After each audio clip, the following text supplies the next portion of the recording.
5 عورتوں کو موت کے وقت تکلیف نہیں ہوگی۔ ایسی 5 عورتیں جن کو موت کے وقت تھوڑی سی بھی تکلیف نہیں ہوگی، وہ خوش نصیب 5 عورتیں ہیں۔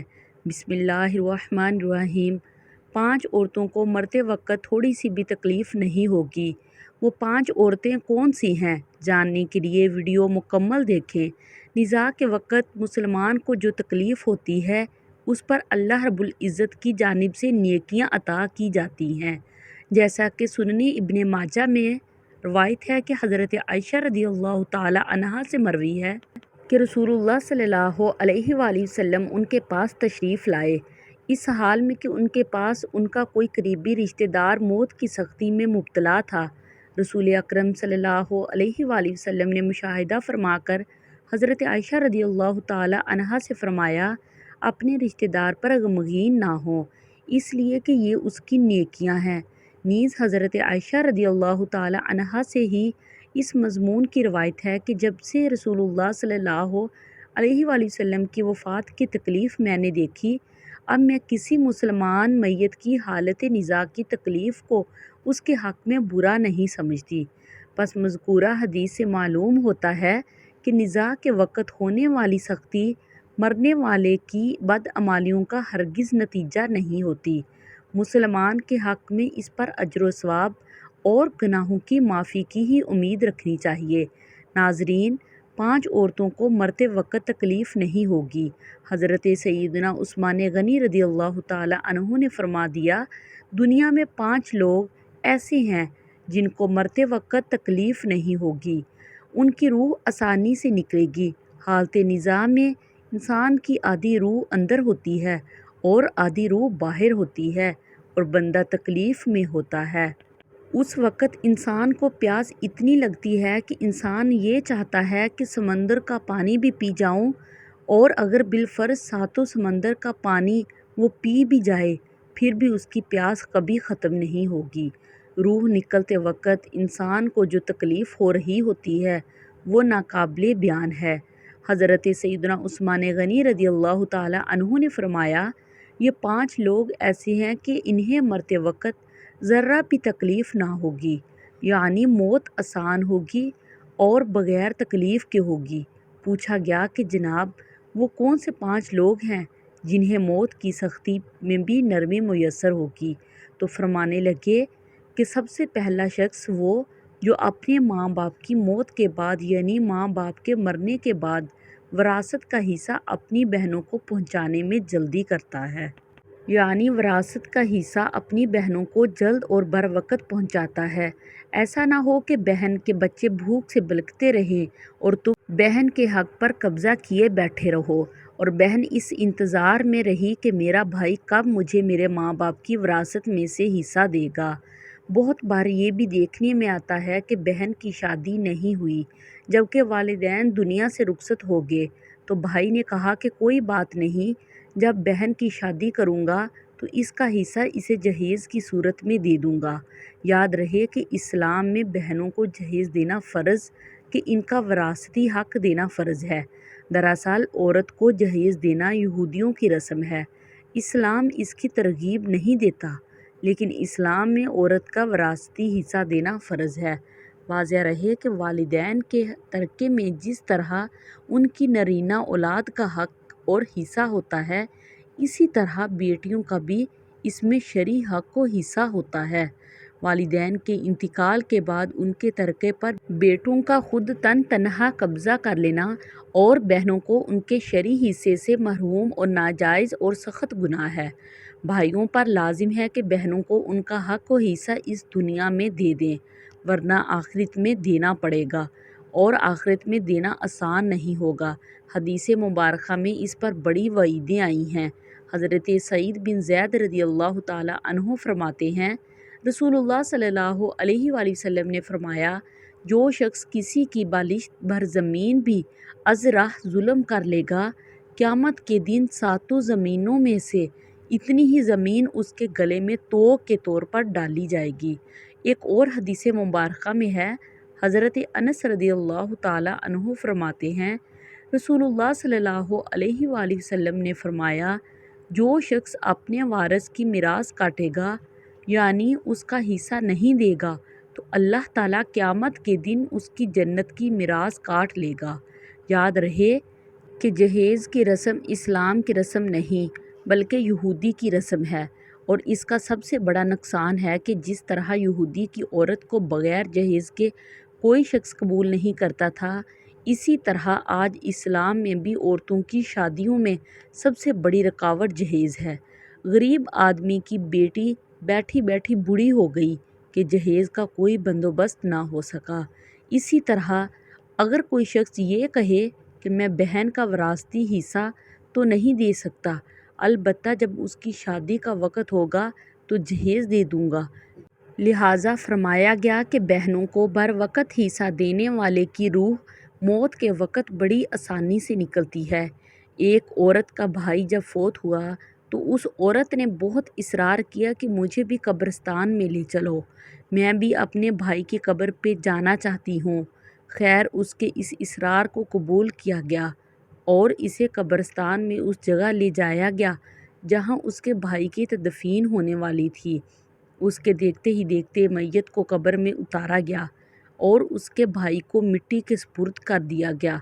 جب دعا کی باری آئی تو تمام عزیز و اقارب کے سامنے اس روتی ہوئی بہن نے آسمان کی جانب اپنے ہاتھ اٹھائے اور آسمان کی جانب دیکھا۔ اس کا دل رو رہا ہے، آنکھیں چھم چھم برس رہی ہیں۔ اس نے ایک ایسی دعا کی کہ لوگوں کے مردہ ضمیر کو جگا دیا۔ روتی ہوئی بہن نے آسمان کی جانب دیکھ کر فریاد کی کہ اے میرے مالک، اے انصاف کرنے والے، آج میرا بھی انصاف کر دے۔ رو رو کر کہنے لگی، میرے مالک، تم میرے اس ظالم بھائی کو اپنی رحمت سے دور رکھنا، اسے ایسے دور رکھنا جیسے اس نے میرے والدین کی وراثت سے مجھے دور رکھا ہے۔ میرے بچے بھوک سے بھٹکتے رہے لیکن اس ظالم کو میرے بچوں پر ذرا بھی ترس نہ آیا۔ میں اپنے بچوں کو حرام جانور کا گوشت کھلانے پر مجبور ہوئی۔ میرے بچوں نے بڑی ہی غربت کی زندگی گزاری ہے جبکہ میرے اس ظالم بھائی کو کبھی بھی حیا نہ آئی، کبھی بھی رحم نہ آیا کہ میں اپنی بہنوں کی وراثت کا جو ان کا حق ہے اسے ادا کروں۔ اے میرے مالک، تو آج انصاف کر دے، اور جس طرح سے اس نے میری وراثت کے حق سے مجھے دور رکھا ہے اسی طرح تو اسے اپنی رحمت سے دور کر دے۔ تو ناظرین، صرف ایک لمحے کے لیے دل پر ہاتھ رکھ کر یہ سوچو کہ جب تم اپنی وراثت سے ان بہنوں کو ان کی وراثت کا حق ادا نہیں کرو گے تو کیا تمہاری بہنیں تمہارے لیے مغفرت کی دعا کریں گی یا جہنم کی دعا کریں گی؟ بہن کے لیے ظالم بن کے مرو گے۔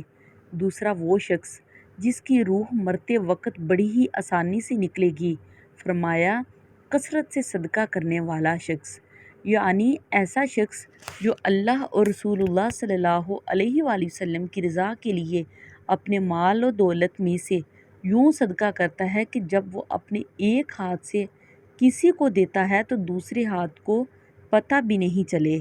یعنی دوسرا انسان وہ ہے جو کثرت سے صدقہ کرے گا تو اس کی موت کے وقت اس کی روح آسانی سے نکلے گی اور جان کئی کا عمل اس کے لیے تکلیف دہ نہیں ہوگا۔ نمبر 3، ایسا انسان جو اپنی فیملی سے اچھا سلوک کرنے والا ہے، یعنی اپنے ماں باپ، بیوی بچوں اور بہن بھائیوں سے نرم دلی کا رویہ رکھنے والا ہے، اپنی بیوی بچوں سے پیار کرنے والا ہے، حلال کا لقمہ کما کر اپنی بیوی بچوں کی کفالت کرنے والا ہے۔ بزرگان دین فرماتے ہیں کہ جب رزق تنگ ہونے لگے تو دسترخوان کو وسیع کر لیا کرو، یعنی اپنی بیوی بچوں پر خرچ کرنا بھی صدقہ ہے، انہیں کھلانا پلانا صدقہ ہے۔ لہٰذا ایسا شخص جو اپنی فیملی پر خرچ کرتا ہو اور ان سے حسن سلوک کرتا ہو تو جب وہ دنیا سے رخصت ہوگا تو اس کے لیے روح نکلنے میں آسانی ہوگی اور اسے کوئی تکلیف نہ ہوگی۔ اسی طرح چوتھے نمبر پر حضرت عثمان غنی رضی اللہ تعالیٰ عنہ نے جو شخص یہ سوچ کر نماز ادا کرتا ہے کہ جو نماز وہ ادا کر رہا ہے وہ میرے نبی صلی اللہ علیہ وآلہ وسلم کی آنکھوں کی ٹھنڈک ہے، نماز دین کا ستون ہے، نماز مومن کی معراج ہے، اسلام و کفر میں تفریق ہے تو 5 وقت کا نمازی موت کے وقت کسی قسم کی سختی میں مبتلا نہ ہوگا۔ پھر فرمایا، پانچواں وہ شخص ہے جو قرآن کی تلاوت کرتا ہو، یعنی خود بھی قرآن پڑھتا ہو اور دوسروں کو بھی قرآن سکھاتا ہو۔ پھر فرمایا، راتوں کی تنہائیوں میں اٹھ کر قرآن پڑھا کرو اور قرآن پڑھتے وقت رویا کرو۔ فرمایا، اگر رونا نہ بھی آئے تو رونے کی کوشش کر لیا کرو۔ حضرت علی حجویری گنج بخش رحمۃ اللہ تعالیٰ علیہ سے کسی نے پوچھا کہ حضرت اگر رونے کی کوشش بھی کریں اور پھر بھی رونا نہ آئے تو پھر کیا کریں؟ تو فرمایا کہ پھر اپنے مقدر پہ رویا کرو کہ کیا تم اتنے سنگ دل ہو گئے ہو کہ تمہاری آنکھیں آنسو نہیں بہاتی۔ حضرت عائشہ صدیقہ رضی اللہ تعالی عنہا کہتی ہیں کہ جب سے انہوں نے اللہ کے رسول صلی اللہ علیہ وآلہ وسلم کو موت کے وقت درپیش سختی کا منظر دیکھا، تب سے کسی کی آسان موت پر خوش نہیں ہوتی اور آسان موت نصیب ہونے کی تمنا بھی نہیں کرتی، کیونکہ وہ جان چکی تھی کہ نہ تو موت کی سختی مرنے والے کے برے انجام کی دلیل ہے اور نہ آسان موت کوئی عزت افزائی کی بات ہے۔ اگر سچ مچ ایسا ہوتا تو اللہ کے رسول صلی اللہ علیہ وآلہ وسلم کو آسان سے آسان تر موت نصیب ہوتی۔ یہی وجہ ہے کہ نہ وہ موت کی سختی کو ناپسند کرتی تھی اور نہ کسی کی آسان موت پر خوش ہوتی تھی۔ موت کی سختی کے بارے میں حضرت عائشہ رضی اللہ تعالی عنہا سے روایت ہے، آپ رضی اللہ تعالی عنہا فرماتی ہیں کہ میں نے رسول اللہ صلی اللہ علیہ وآلہ وسلم کو حالت نزاع میں دیکھا۔ آپ صلی اللہ علیہ وآلہ وسلم کے پاس پانی کا ایک پیالہ رکھا ہوا تھا۔ آپ صلی اللہ علیہ وآلہ وسلم اس میں ہاتھ داخل کرتے اور پھر اپنے چہرے پر پھیر لیتے تھے اور فرماتے کہ یا اللہ، موت کی سختی میں میری مدد فرما۔ مختلف احادیث مبارکہ سے معلوم ہوتا ہے کہ مومن کی روح بہت آسانی سے نکلتی ہے اور روح کے نکلتے ہی اس کے لیے خوشخبریاں شروع ہو جاتی ہیں، جبکہ کافر کے بارے میں بھی آتا ہے کہ اس کی روح انتہائی سختی کے ساتھ قبض کر لی جاتی ہے اور اسی وقت سے ہی اس کے برے احوال شروع ہو جاتے ہیں۔ البتہ متعدد حدیث مبارکہ میں یہ بھی مذکور ہے کہ اللہ تعالیٰ نے موت کے اندر ایک ایسی شدت اور سختی رکھی ہے کہ اس کا احساس دنیا سے جانے والے ہر شخص کو ہوتا ہے، خواہ وہ نیک مسلمان ہو یا بد ہو یا کافر ہو، لیکن مومن پر جو تکلیف آتی ہے وہ اس کے گناہوں کی معافی اور درجات کی بلندی کے لیے ہوتی ہے، جبکہ کافر پر تکلیف اس کے بدعمالیوں کی سزا کے طور پر آتی ہے۔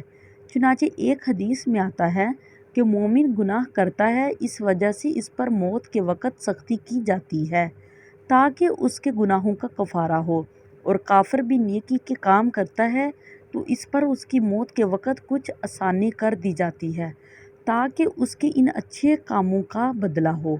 اس حدیث سے یہ معلوم ہوتی ہے کہ ہر شخص کی موت اس کے دنیا میں کیے گئے اچھے اور برے اعمال کے مطابق ہوتی ہے۔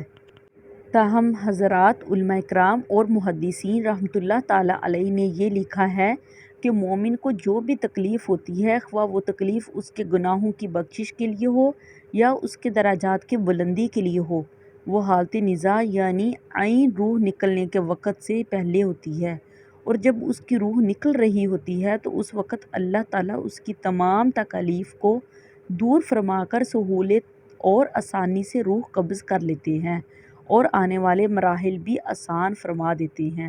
واللہ عالم۔